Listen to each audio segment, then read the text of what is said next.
Mesdames,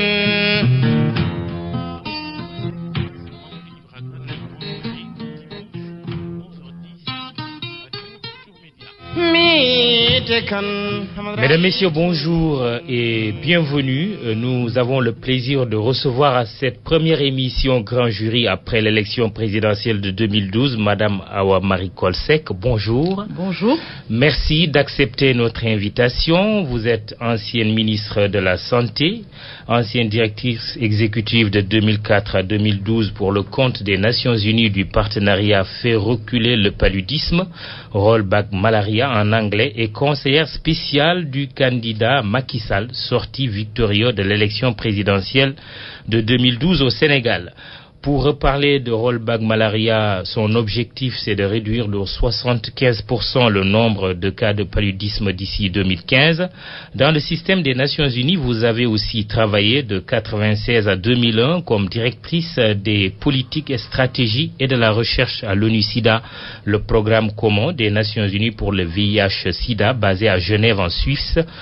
Awa Marie Coll Seck, c'est également un engagement syndical. Ainsi avez-vous milité au SUTSA, syndicat unique des travailleurs de la santé et de l'action sociale, aux côtés de votre leader charismatique, Feu Bakhaw Seck.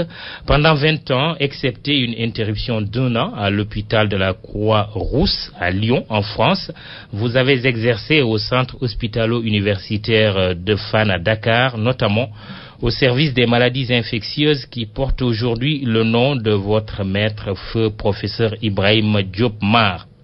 Awa Marie Coll Seck, naturellement vous êtes médecin, première femme sénégalaise interne des hôpitaux de Dakar, spécialiste en maladies infectieuses et première sénégalaise agrégée en médecine.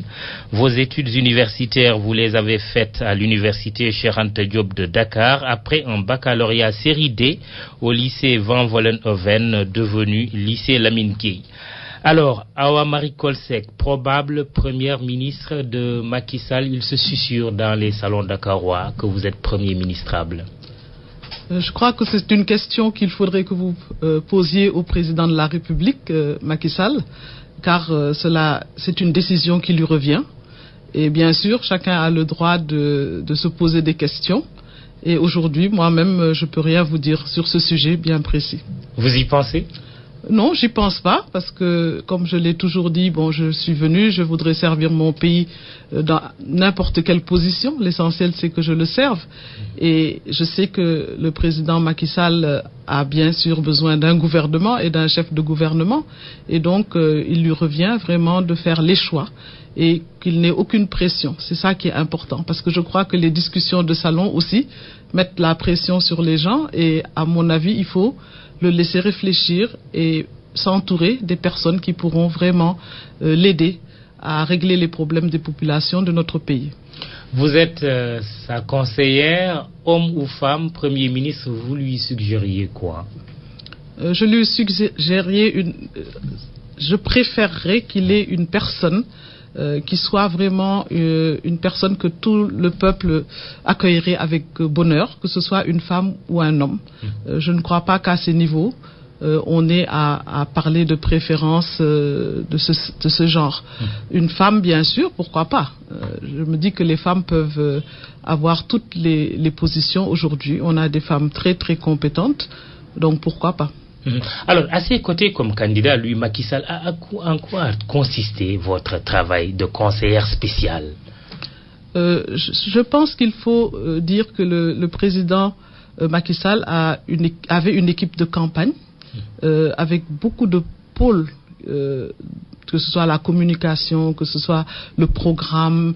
Et donc, il y avait des personnes qui sont peut-être des personnes qui ne peuvent pas entrer directement sur certaines activités de terrain, ou des personnes pour lesquelles il voudrait avoir une discussion sans que ce soit vraiment là aussi quelque chose d'obligatoire, mais vraiment des personnes qui le conseillent.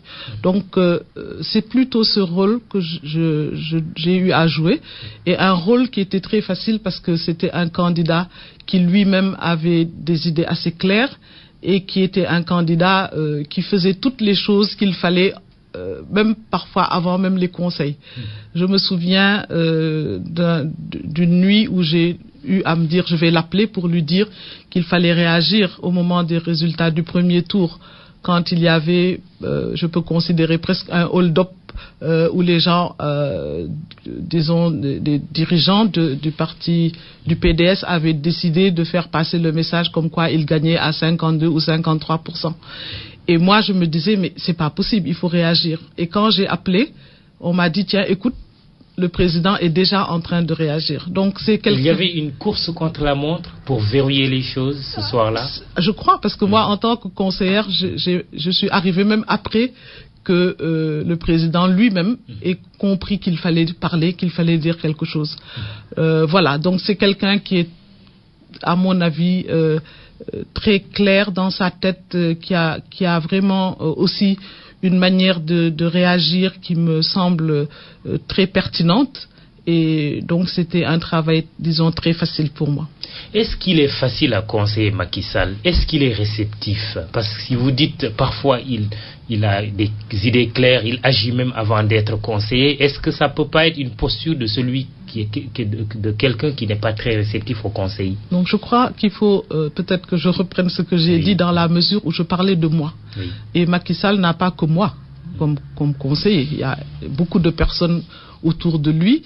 Et l'exemple que je donnais, c'était peut-être lié au fait qu'il y a des gens qui le conseillent et lui-même a des idées claires. Et c'est pas que moi.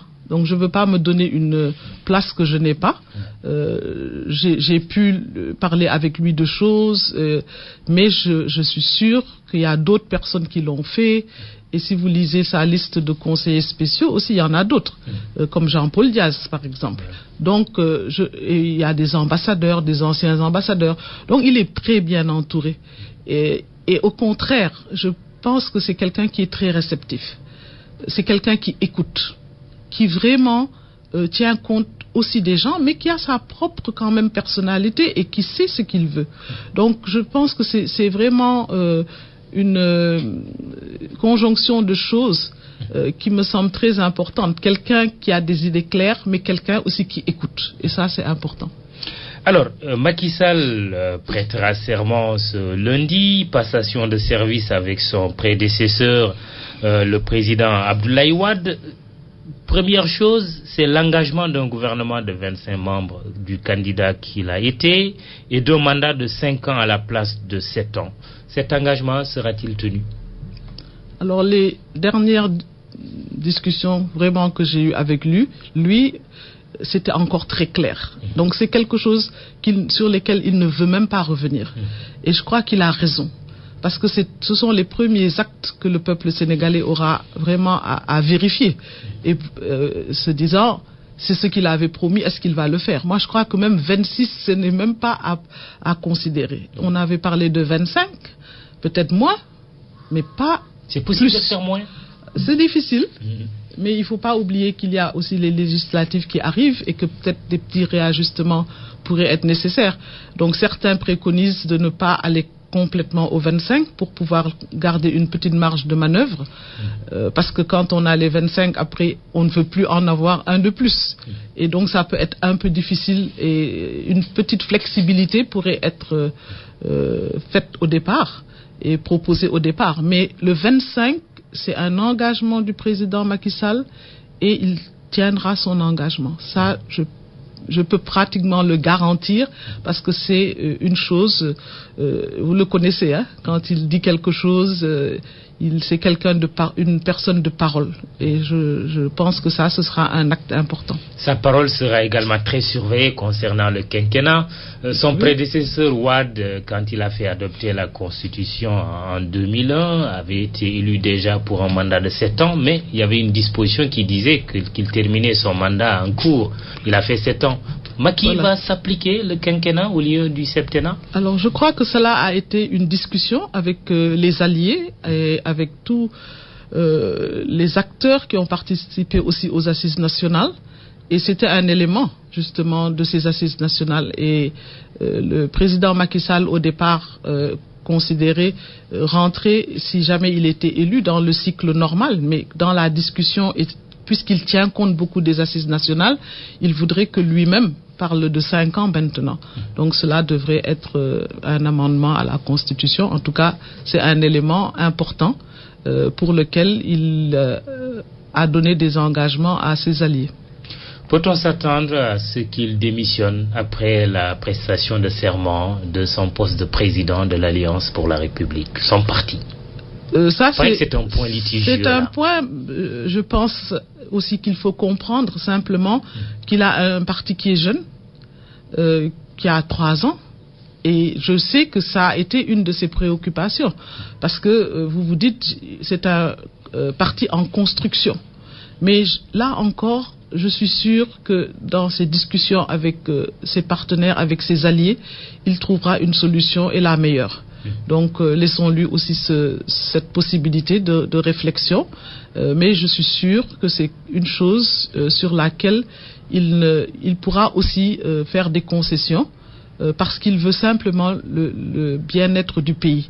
Et je suis sûr que si cela doit poser des problèmes et créer des difficultés, il n'y a pas de raison pour qu'il reste sur une position de protection de son parti en y étant le seul maître, parce que nous avons eu des exemples aussi.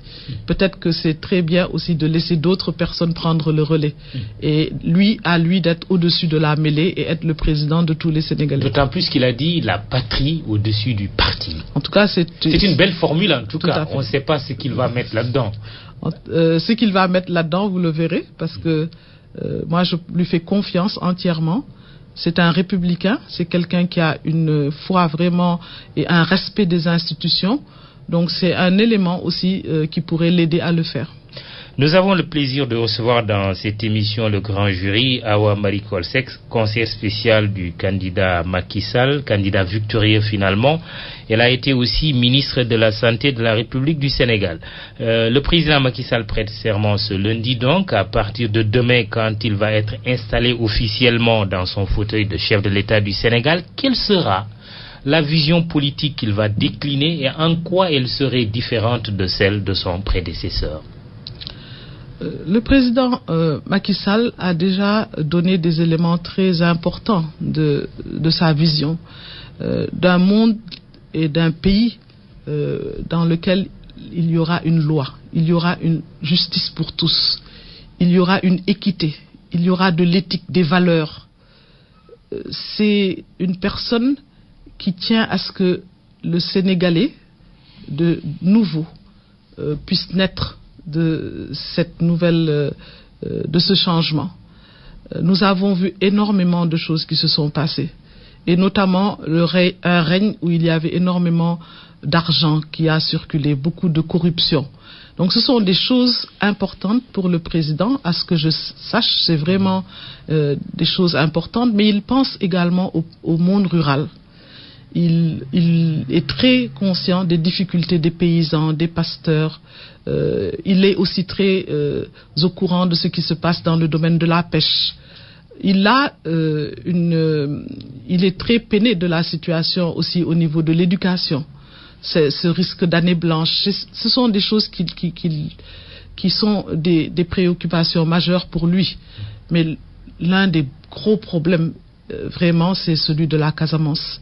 Donc je sais que ce sont des chantiers sur lesquels il va vraiment s'appesantir, et il s'entourera aussi des personnes qu'il faudra pour pouvoir régler tous ces problèmes. Et vous parliez tout à l'heure de la santé, et aussi une de ses préoccupations, un de ses soucis. Il sait qu'aujourd'hui, si vous n'avez pas d'argent, vous ne pouvez pas accéder à des soins de qualité, il le sait. Donc ce sont des chantiers énormes, et je dis qu'il y a des défis très importants à relever. Donc il faut lui souhaiter vraiment une bonne chance, et que Dieu le protège, et que vraiment, Inch'Allah, on puisse avoir des résultats. Parce que c'est ça que le peuple attend, et donc c'est sa vision, redonner au Sénégal et aux Sénégalais de l'espoir, et pas simplement de l'espoir, mais la demande sociale devra être une demande sociale qui vraiment sera au quotidien un de ces problèmes. Je voudrais parler aussi des denrées de première nécessité. Quand on parle des points sur lesquels il voudrait vraiment mettre des actes qui soient des actes fondamentaux, c'est aussi de pouvoir permettre au peuple de se nourrir et de pouvoir avoir accès à toutes ces denrées de première nécessité qui sont devenues si rares dans beaucoup de foyers aujourd'hui. Alors, au vu du profil des personnalités consultées pour le moment, est-ce que certains esprits ne seraient pas fondés à avoir un peu des réserves? Macky Sall, lui, c'est un des purs produits de l'école publique, par exemple. Il a eu des origines modestes, mais le profil de personnalité reçue, c'est quand même d'un certain niveau. On ne l'a pas vu recevoir, par exemple, des paysans, recevoir des syndicalistes. Est-ce que là, déjà, il n'y a pas un problème?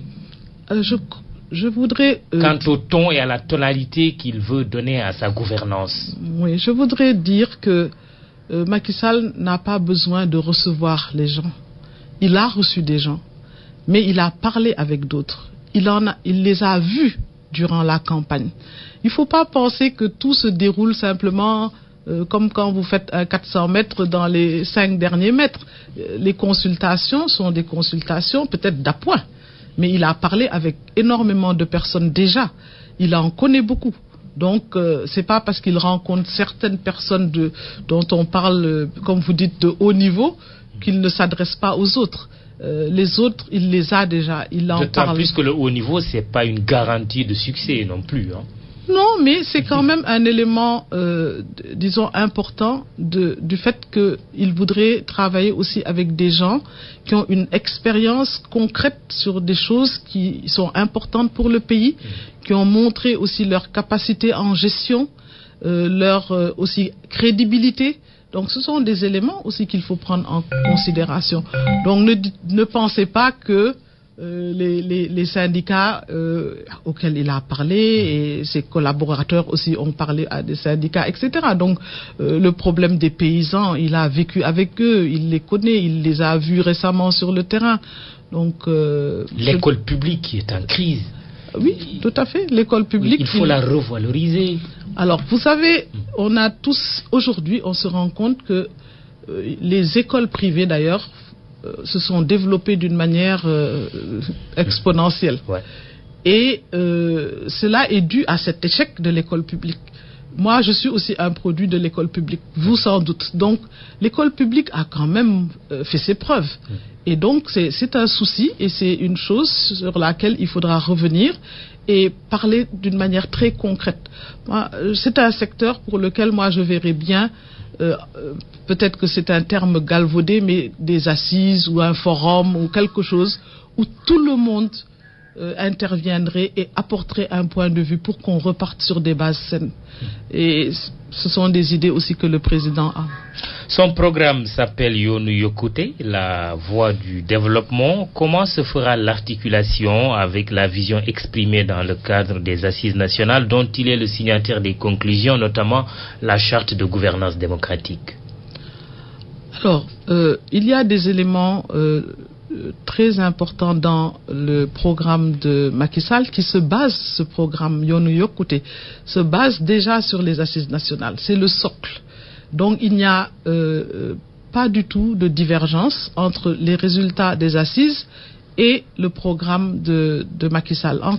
Notre confrère Le Populaire a dit ce week-end que Macky a décidé de faire du wax-waxette en tournant le dos aux assises nationales. C'est votre confrère qui le dit, donc je pense que c'est une question que vous poserez aussi au président le moment venu et vous verrez dans sa manière de gouverner le pays si c'est vrai. Mais jusqu'aux dernières nouvelles, pour lui, les assises d'une manière générale, on peut avoir des points sur lesquels il y a des discussions qui peuvent encore se mener. Les assises aussi ne sont pas des documents, les résultats ne sont pas des choses qu'il faut prendre d'une manière aussi complète sans même en discuter. La Bible ou le Coran. Voilà, quand même, on en a déjà. On a un Coran, on a une Bible. Donc je crois qu'il faut que les gens sachent que ce sont des œuvres humaines sur lesquelles certains points pourraient être aussi discutés. Mais je ne pense pas qu'il y ait des problèmes fondamentaux. Et donc, dire qu'il tourne le dos, c'est peut-être un titre seulement, mais ce n'est pas la réalité. Et il est à quel niveau Macky Sall a vraiment des réserves par rapport aux assises nationales, aux conclusions? C'est vrai, on sait que déjà il a parlé du régime parlementaire, encore que même au niveau du peuple des assises, entre guillemets, on dit que le régime parlementaire n'a pas été proposé à proprement parler. Mais à quel niveau il émet des réserves? Non, le président Macky Sall, avec un régime parlementaire, par exemple, a toujours dit le président de la République est celui qui a été élu par le peuple sénégalais. Donc on ne peut pas lui enlever toutes les prérogatives que le peuple lui a données. Et donc un premier ministre fort ou un parlement fort, ce sont des choses sur lesquelles il pense qu'on devrait quand même faire attention et ne pas prendre au peuple ce qu'il a lui-même mis sur pied, c'est-à-dire il a élu un président de la République. Donc ça, ce sont des choses sur lesquelles... L'Assemblée nationale est également élue. Voilà, mais suffrage universel direct, tout comme le président de la République. Voilà, mais on rencontre à l'Assemblée les ministres, vous savez comment ça se passe. C'est pour ça qu'il faut une Assemblée aussi forte, une Assemblée qui joue son rôle. Donc c'est pour ça que je dis il n'y a pas de vrai problème. Il faut simplement qu'on teste les choses avec un regard nouveau, avec des hommes nouveaux, avec des gens qui veulent construire le pays. Et moi, je suis sûr qu'on se retrouvera. Donc, la divergence, allons et regardons ce qui va se faire et laissons les leaders politiques notamment discuter de ce genre de choses et le peuple lui-même verra et aura à prendre des décisions au moment de prochain vote, parce que si c'est pas ce que le peuple voudrait, si les choses ne se passent pas comme ça, vous savez maintenant nous avons un peuple très très mûr et qui n'acceptera pas qu'on lui vole disons son avenir, parce qu'aujourd'hui c'est de l'avenir du Sénégal qu'il s'agit. Alors il y a l'avenir immédiat, ce sont les législatives prévues en juin. Le professeur Ismaïla Madior Fall a signé une tribune dans la presse ce week-end en presque suggérant une dissolution de l'Assemblée nationale, ou en tout cas qui permettrait au président d'avoir un peu plus de répit, presque de gagner 1 an et porter les législatives au mois de juillet.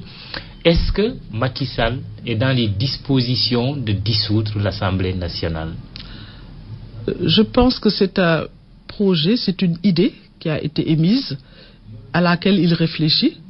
Mais je ne connais pas de décision ferme qui ait été prise. C'est vrai que cela permettrait de gagner par exemple 1 mois en fait. Au lieu d'aller en juin, les gens iraient en juillet. Mais ça permettrait peut-être aussi aux personnes et aux partis de s'organiser. Oui, d'autant plus que c'est le 7 avril que les listes doivent être déposées. C'est très très court, il y a juste maintenant 1 semaine. Et donc les gens sont assez inquiets. On peut vous soupçonner d'avoir la préférence de la dissolution de l'Assemblée. On peut me soupçonner, non, d'autant que je ne vais pas directement aux élections législatives. Donc personnellement, je pense simplement que j'ai entendu, je sais que beaucoup de partis ont des difficultés pour que on est allé très loin dans ces présidentielles et le 25 mars et puis après pratiquement 10 jours après avoir une liste, c'est très difficile parce que allez, Awa Marie Coll Seck pour la dissolution de l'Assemblée nationale. Non, c'est bien ça. Je prends pas la décision, donc je peux pas le dire. Oui, mais peut-être que ça aiderait pour que nous puissions vraiment prendre le temps et avoir une Assemblée nationale que le Sénégal mérite. Donc, je ne serai pas contre du tout. Elle est la conseillère spéciale de Macky Sall. Peut-être ça veut dire ce que ça veut dire. Non, du tout. Au mois de juillet, si l'Assemblée nationale est dissoute, ces élections législatives devraient se tenir finalement. Alors, est-ce que là aussi, vous avez tenu compte, si ça devrait se faire, de l'hivernage? Les paysans iront au champ, il va commencer à pleuvoir dans certaines localités. Oui, juin, juillet, vous savez, en juin aussi dans certaines zones, il commence à pleuvoir. Donc c'est vrai, il faudra tenir compte de cela. Mais nous avons vu des pays, par exemple le Bénin ou d'autres pays, aller dans même des présidentielles au moment où il pleuvait. Il y a plein de pays où il pleut tout le temps dans l'année. Donc je crois pas. Au Sénégal, on est comme le coq, on a peur de la pluie. Voilà, mais il faudra qu'on s'adapte parce que si c'est dans ces périodes-là aussi, je suis sûr que les Sénégalais savent que ce sont des actes citoyens et donc il n'y aura pas de problème pour aller vers des élections et voter concrètement. Ces élections législatives devraient être l'occasion d'expérimenter une loi.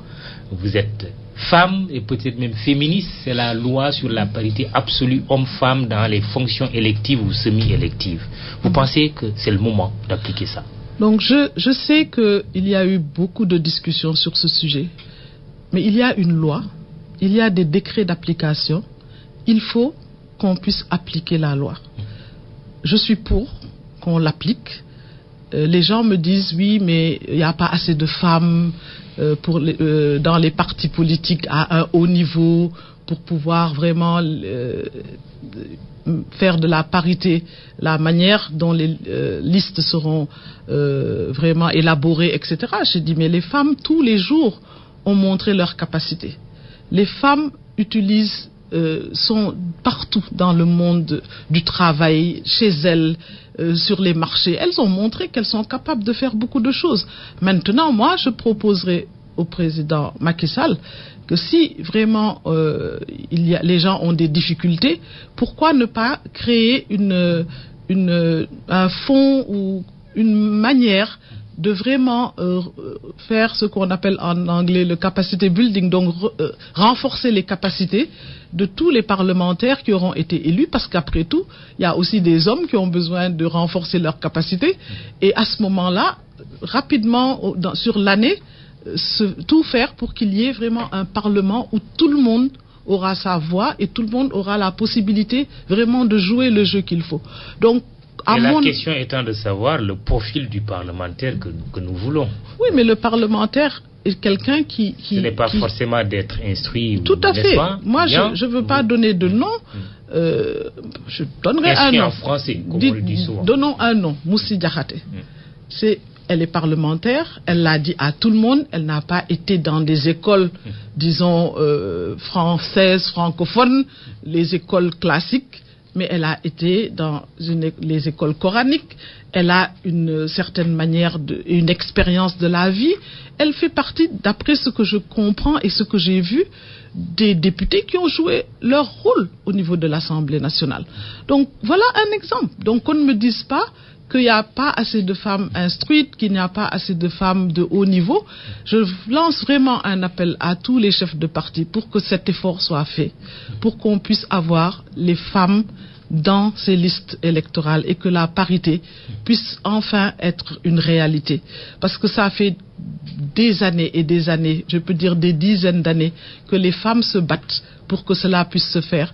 Et en plus, il faut dire que ces lois sur la parité, peut-être que ça a été fait d'une manière parfois juste pour faire plaisir, mais c'est une réalité. Et aujourd'hui, notre pays est considéré comme un pays vraiment que les gens considèrent par rapport à cette loi. Et il ne faut pas qu'on fasse marche arrière. Donc, c'est mon point de vue, mais c'est une réalité des partis politiques qu'il faut régler, et je les encourage à le faire.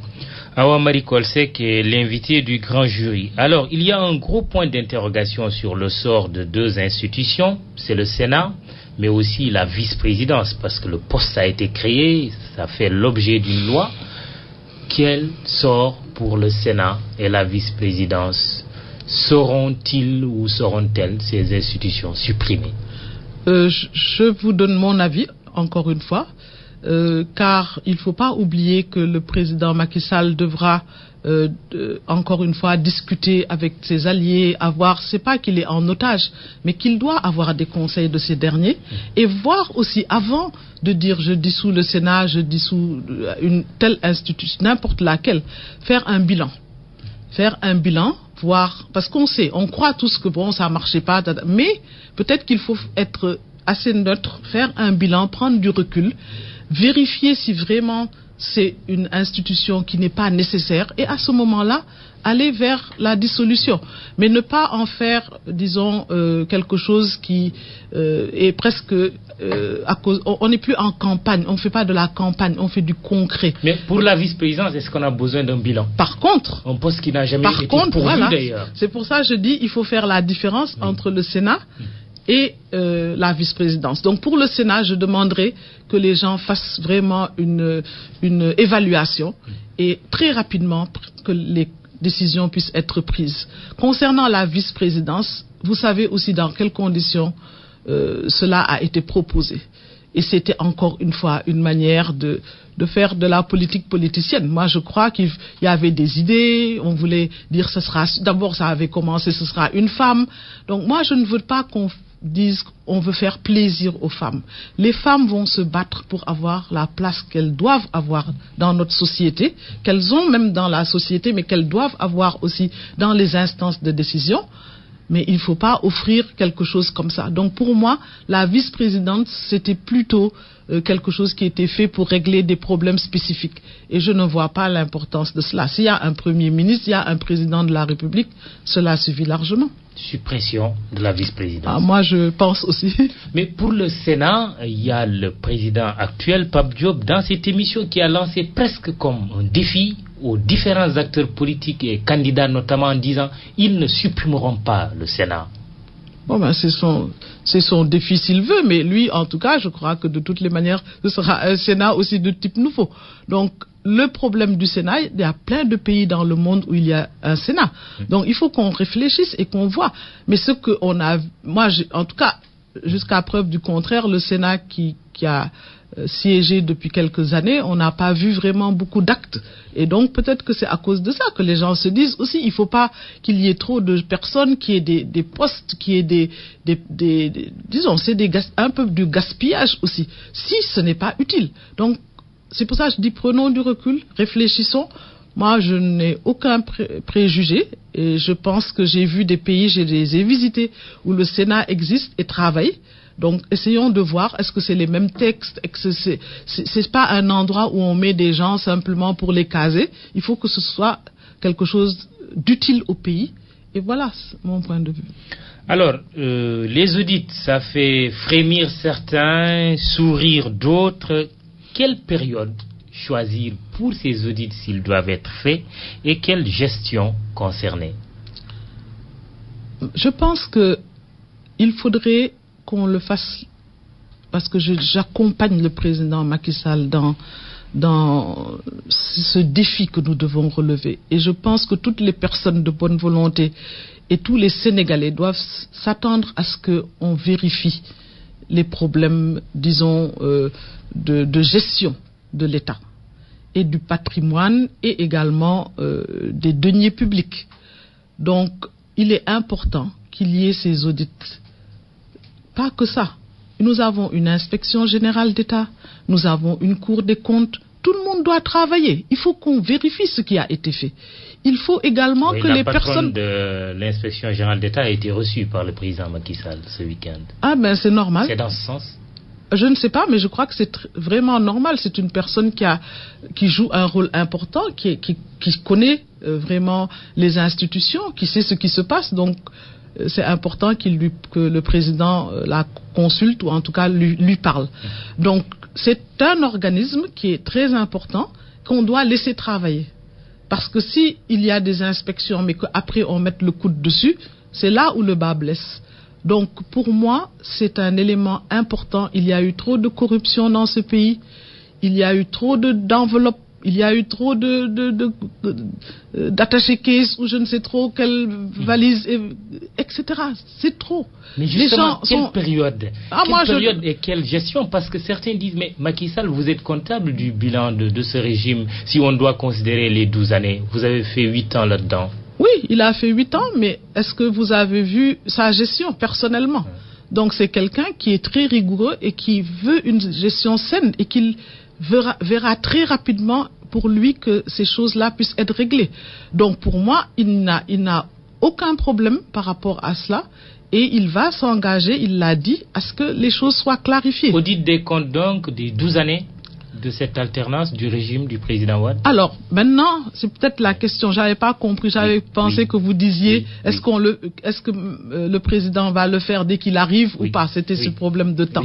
Donc moi, je me dis, il faut aussi que les gens sachent qu'il y a des choses très, très grandes qui sont vues, que tout le monde voit, que tout le monde, presque, vous allez dans la rue, on va vous dire la gestion du FESMAN, par exemple. On va vous parler de l'ANOCI. Il y a des grosses choses sur lesquelles il faut tout de suite aller. Donc moi, je ne pense pas qu'il faille aller jusque peut-être en 2000 et vérifier en 2000 ce qui se passait. Il y a des grands dossiers, il faut y aller et il y a une manière de travailler aussi. On sait que dans certains ministères, les DAGE devaient donner tout le temps de l'argent à leur ministre, par exemple. Si on fait des audits, on ne va pas voir que le ministre a fait quelque chose, on va voir peut-être que c'est le DAGE qui a donné cet argent. Pourtant, il l'a donné à quelqu'un. Donc c'est quelque chose de très complexe. Et mais moi, quand vous dites tout de suite Fesman Anossi, on pense à la famille Wade, à ses 2 enfants, Sindiély Wade et Karim Wade. Mais c'est parce que c'était les grosses choses. C'est des cibles? Moi, je ne pense pas que ce soit des cibles. Si ces personnes n'ont rien fait aussi, audit ne veut pas dire que tout de suite la personne a fait une faute. C'est qu'il y a de l'argent, dont de l'argent de l'État, qui a été utilisé.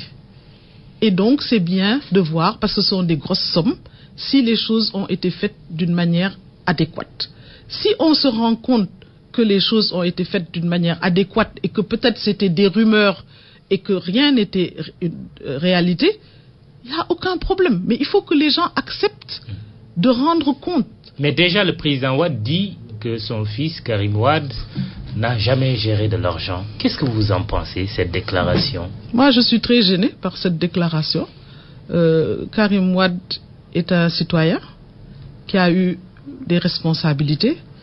On ne peut pas dire qu'il n'a rien géré. Quand même, c'était un ministre d'État avec de si grandes responsabilités et antérieurement aussi d'autres responsabilités. Donc, c'est trop facile de dire comme ça, il n'a rien géré. Laissons les choses se faire. Et il faut aussi que la justice soit indépendante. Que si des choses doivent se faire, qu'elles se fassent et que la justice prenne ses responsabilités sans aucune interférence ou en tout cas pression de l'exécutif. Ça aussi, c'est un élément, à mon avis, extrêmement important. Concernant Macky Sall, il est aujourd'hui le président de la République. Un de ses adversaires avant cette élection l'avait attaqué, si on peut le dire ainsi, Idrissa Seck, en demandant qu'il rende des comptes sur les 7 milliards de Taïwan. Il est le président de la République. Est-ce qu'il n'a pas intérêt à éclairer définitivement peut-être la lanterne des Sénégalais sur cette affaire? En tout cas, si c'est une affaire, il le fera. Parce que c'est quelqu'un qui prône la transparence. Mais il ne faut pas oublier que c'était pendant ou juste avant une campagne électorale. Et on l'a même posé la question à M. Idrissa Seck et lui a dit non. En fait, je ne l'attaquais pas, je posais juste une question. Oui. Donc, il a posé une question comme on poserait une question à n'importe quelle personne. Mais là, c'était quelqu'un qui était un candidat aux élections présidentielles. Et c'est pour ça que ça a créé une petite rumeur. Mais à mon avis, il y a eu des réponses aussi qui ont été faites. Et ça peut suffire. Maintenant, si ça ne suffit pas, le président Macky Sall va clarifier parce qu'il n'a peur de rien par rapport à ça et il ne se sent pas du tout menacé. Et je pense que si ça nécessite des éclaircissements, il les donnera si ceux qu'il a donnés ne sont pas suffisants. Et qu'est-ce qu'il répondrait, ou en tout cas ce que vous répondrez, puisque vous êtes plutôt vous l'invité du grand jury, aux accusations disant qu'il serait sous la coupe d'hommes d'affaires étrangers, notamment français, de lobbyistes? Encore une fois, ce sont pour moi des rumeurs. Il l'a dit lui-même, il n'est l'otage de personne. Et je le crois par rapport à cela. Maintenant, vous avez beaucoup de personnes et beaucoup de lobbies qui sont partout dans le monde. Et c'est valable pour tous les présidents dans le monde, que ce soit en France, que ce soit aux États-Unis. On vous dira toujours il y a le lobby, par exemple, juif, ou il y a le lobby, etc. Ça existe. Mais c'est au chef d'État de vraiment, là encore, bien faire attention, équilibrer les choses, avoir une attitude éthique. Et vraiment, ça, ce sont des éléments qui protègent les chefs d'État. Parce que les influences, elles viennent de partout, mais il faut faire très attention pour qu'il n'y ait pas, qu'il y ait un déséquilibre et que les gens voient en chacun de vos actes quelqu'un derrière vous ou un groupe derrière vous. Donc c'est ça que je crois. Et je pense que pour l'instant, tout ce qui est dit était beaucoup plus lié à des calomnies, à des problèmes de campagne électorale. Mais le président Macky Sall lui-même l'a dit, il n'est otage de personne.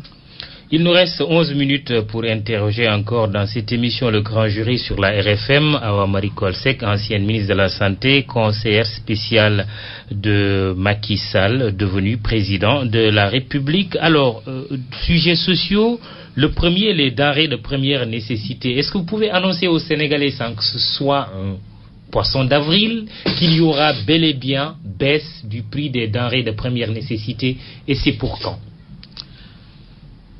Là aussi, le président Macky Sall lui-même l'a annoncé.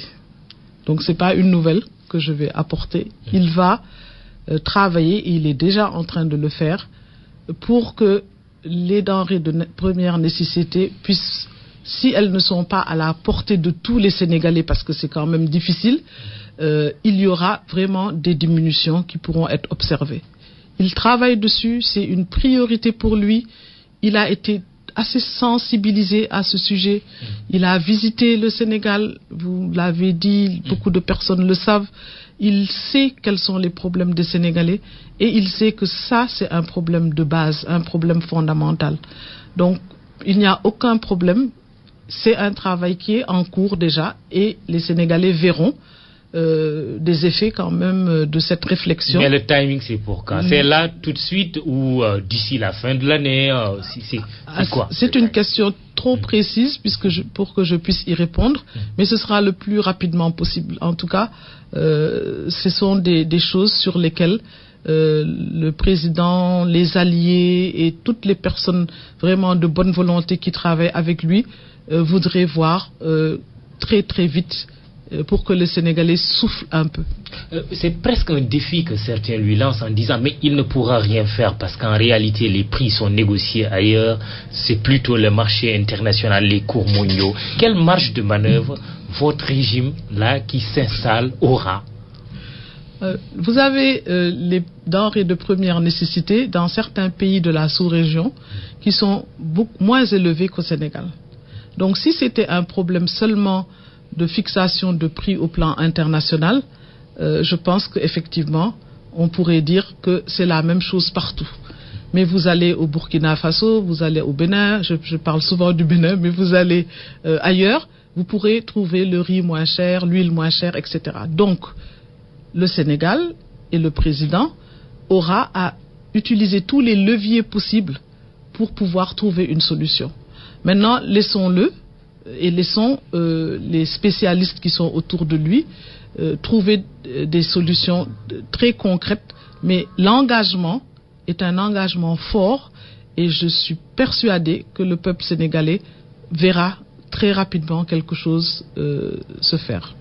Alors, la santé, parce que là c'est surtout l'ancienne ministre de la Santé que nous allons interroger sur le programme santé du président Macky Sall. Mais avant cela, question d'un auditeur qui demande votre appréciation du bilan du président Wade dans le domaine de la santé. Vous avez été sa ministre. Je pense que le Sénégal, d'une manière générale, a progressé au plan de la santé et des indicateurs. Ce qui est le grand problème, c'est l'accessibilité financière. Quand vous prenez, je reviens sur les indicateurs, le nombre de cas de paludisme, le nombre de moustiquaires qui ont été, parce que c'est un sujet que je connais, distribués, le nombre de maisons qui ont été pulvérisées par des insecticides. Si vous prenez ce qui était là en 2000 et ce que nous voyons aujourd'hui, certains hôpitaux qui ont été construits, bon, vous direz qu'effectivement, il y a eu un plus. Mais si vous parlez aux personnes elles-mêmes, aux populations, elles ne feront que se plaindre. Donc, il y a un problème. Il y a un problème réel, d'abord d'accessibilité géographique, parce qu'il faut qu'il y ait des structures dans les quartiers, il faut que les gens et la possibilité d'aller se soigner sans avoir à prendre même un car ou un taxi pour aller jusque dans des hôpitaux. Donc, à la base, il y a des choses qu'il faut gérer et qu'il faut améliorer. Il y a également que si vous n'avez pas d'argent, vous n'arrivez pas à avoir accès à des structures sanitaires. Il faut payer quand on arrive, quand vous êtes vous quittez, vous avez une ordonnance. Quand vous êtes dans un lit, vous devez payer, disons, la logistique. Vous avez des ordonnances pour acheter des perfuseurs, du coton. c'est quand même la catastrophe. La cherté des soins. C'est trop cher. Et c'est pour ça que le président Macky Sall, d'emblée, connaissant ce problème, ayant discuté avec les populations à la base, a parlé de cette assurance maladie et donc de cette sécurité qu'on pourrait avoir, donc cette assurance médicale universelle. Et universelle, ça veut dire pour tout le monde. Qu'il puisse y avoir. C'est une grosse promesse. C'est une grosse promesse, mais il a parlé aussi de tout ce qui est accès aux soins, en tout cas aux prestations de base. C'est-à-dire que vous pouvez, quand vous arrivez pour quelque chose qui peut être traité par l'infirmier ou par la sage-femme ou au niveau d'un hôpital à la base, que vous puissiez être traité. Qu'on n'attende pas que vous apportiez de l'argent. Ça, c'est vraiment, et dans des urgences aussi, que vous puissiez être traité. Et cela, c'est pour ça qu'il y aura un fonds qui va être fait spécialement pour cette assurance médicale universelle. Mais il y aura aussi la possibilité, les personnes elles-mêmes devront avoir, à mon avis, une petite cotisation qui sera très modique, mais qui fera que les personnes contribueront sans être malades à cette assurance universelle. Mais l'État ne laissera pas tout dans les bras des populations, parce que les populations vraiment souffrent énormément. Et ça, c'est un point auquel je suis personnellement très sensible en tant que médecin. Et hier encore, je parlais avec des sages-femmes, des infirmiers qui me disaient, même nous, parfois, on prend notre argent pour payer, parce qu'on a honte, on est gêné. Donc ça, ça vous fend le cœur, et c'est une chose qui est une des priorités et une des initiatives que le président Macky Sall voudrait prendre. Je parle aussi de certaines initiatives qui ont été prises comme la gratuité pendant ces 12 ans. Il y a des actes de gratuité qui sont importants, comme les césariennes pour les femmes enceintes. Quand vous arrivez en urgence, vous devez avoir une césarienne. Le fait que ce soit gratuit, c'est important. Mais c'est aujourd'hui gratuit dans les régions, mais pas à Dakar. Donc c'est des choses peut-être qu'il faut élargir. Pour Dakar aussi, parce la gratuité, vous promettez ça. En tout cas, si je le peux et si je suis dans une position pour prendre ces décisions-là. Je crois qu'il faut l'élargir maintenant parce que à Dakar, il y a aussi beaucoup de pauvres. Vous avez aussi la gratuité des antirétroviraux pour les personnes vivant avec le VIH. Cela aussi est important. Moi, j'ai connu trop de personnes vivant avec le VIH qui sont mortes depuis des années, simplement parce qu'il n'y avait pas l'accès à ces antirétroviraux. C'est une gratuité qu'il faut aussi maintenir, et je voudrais vraiment que ces gestes-là, le plan Sésame, pour les personnes du 3e âge, ça a été un bon rêve, mais il n'y avait rien à l'intérieur. Donc il faut le financer, et il faut aussi pouvoir vraiment apporter les soins adéquats à ces personnes âgées, et ne pas dire c'est gratuit, vous allez à l'hôpital et on vous fait payer quand même. Il y a aussi le paludisme, c'est la maladie qui tue le plus au Sénégal. Vous avez géré le programme Rollback Malaria. Quelques chiffres qui donnent froid dans le dos: 247 millions de cas annuels, dont 212 millions en Afrique, 881 000 décès par an, dont 801 000 en Afrique, qui représentent presque 80% des décès. On parle de l'Afrique pour globaliser, mais pour le cas du Sénégal, qu'est-ce qui se passe aujourd'hui? Le Sénégal aussi a encore le paludisme comme un de ses fléaux. Il faut le dire. Hier, j'ai entendu il y a quelque temps dire que nous allions vers l'éradication du paludisme au Sénégal. Nous n'en sommes pas là. Il ne faut pas le cacher. Vous n'avez rien pu faire pour le Sénégal quand vous vous trouviez à la tête de ce programme? Nous avons fait beaucoup. Je ne vais pas moi-même dire tout ce que nous avons fait, mais les gens qui travaillaient dans ce domaine au Sénégal ont vu la main du programme Faire reculer le paludisme, Rollback Malaria, qui a aidé tous les pays et qui a aidé aussi le Sénégal. Donc le Sénégal a vu beaucoup de progrès. Et il y a eu énormément de choses qui ont été faites. Youssou N'Dour, qui était notre qui est notre ambassadeur, moi je suis plus là-bas, mais il reste ambassadeur de bonne volonté, a aussi mené des activités de sensibilisation au niveau du pays. Donc le Sénégal a beaucoup bougé, mais ça ne veut pas dire que c'est terminé. Au contraire, il y a encore beaucoup de choses à faire en matière de paludisme. Dernière chose en 30 secondes, c'est une question un peu transversale. Décision du président Wade de rester au Sénégal et de rester politiquement actif. Il a présidé samedi un congrès extraordinaire du PDS. Est-ce qu'il n'y a pas lieu aujourd'hui de réfléchir sur un statut pour ancien chef d'État? Abdou Diouf, juste après la fin de son pouvoir, est parti servir la francophonie en France. Senghor obligé de vivre à Verson en France officiellement pour ne pas gêner son successeur Abdou Diouf à l'époque. Est-ce qu'il n'y a pas un problème là par rapport à nos anciens présidents de la République? Je pense que c'est au peuple aussi de régler ce problème. Si un ancien président de la République ne peut pas sortir de chez lui, ça devient une prison. Si à chaque fois qu'il va quelque part, tout le monde dit il faut revenir, vraiment vous êtes le meilleur, effectivement ça gêne le président en place. Donc il faut vraiment beaucoup de sagesse par rapport à cela. Et dans beaucoup de pays aujourd'hui, vous allez au Cap-Vert, vous avez beaucoup d'anciens premiers ministres qui vont dans la rue, qui marchent, qui n'ont aucun problème. Donc pourquoi cela ne pourrait pas exister au Sénégal?